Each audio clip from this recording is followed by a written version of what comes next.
Hit the red button? I think so. 3, 2, 1, ready!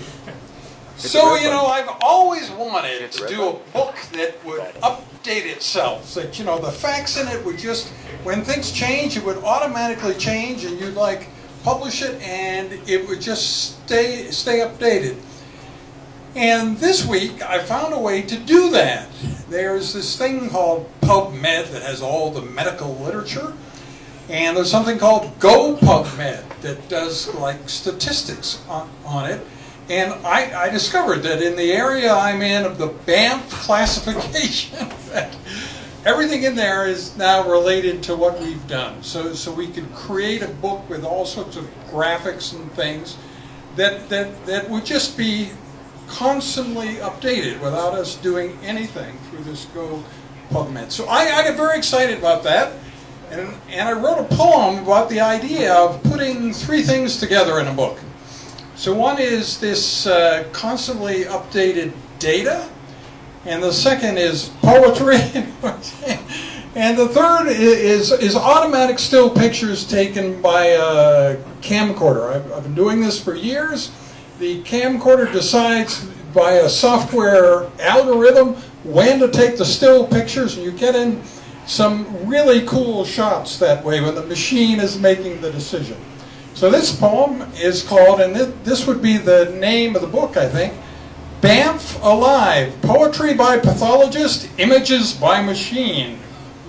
Banff Alive is a beehive of activity on what will be a book and a vook, a self-updating video app skating on the surface of your iPad or iPhone, making you glad. So whatever with Banff is new will come instantly to you, along with clever poetic disorder and still pics from the coarse camcorder. I mean, what could you possibly wish that would be any better than this?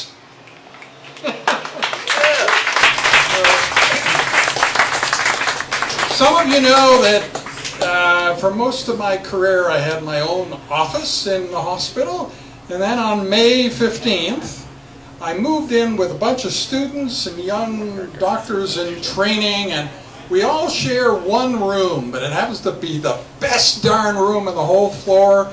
We've got all sorts of cool artwork and unicorns on the wall and stuff. Yeah. And you think, now what could possibly be the downside to that? So this is called New Poem at 5 a.m. and it's about the one kind of self-knowledge thing that I learned by sharing this office with all these young people. So, dictating reports and conviviality.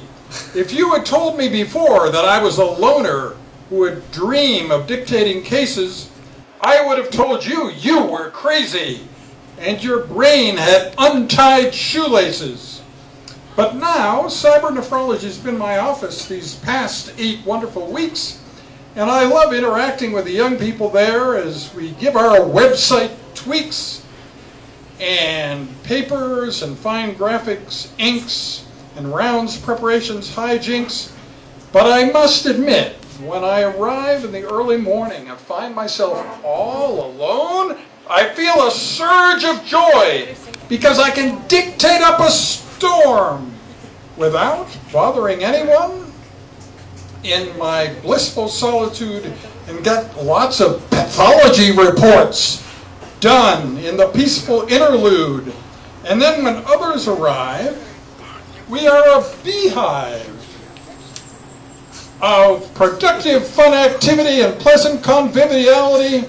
But in those rare moments when I reflect on my life in retrospect, I remember I used to feel embarrassed when my thoughts turned to Coke Zero.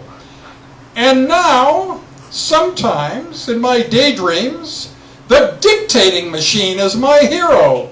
Oh, how can it be that such a complex person as me can derive pleasure from a thing so mundane as dictating reports? It sounds insane. But it's time, you see, a manifestation of creativity applied to work in a way unanticipated, but quite okay. It's a useful insight and bit of self-knowledge I never would have come to acknowledge if I had not moved into this marvelous room with the human interaction that does us consume. Unique, productive, fun, young person, older person, think tank hobnob, adding nuance to the answer to, so what do you like about your job? That's it. Thank you, man. Very good, man. Very good, man. Thank you very much, Kim. Much appreciated. We're going to continue right along. Please help me. Round of applause, Graham, all the way up.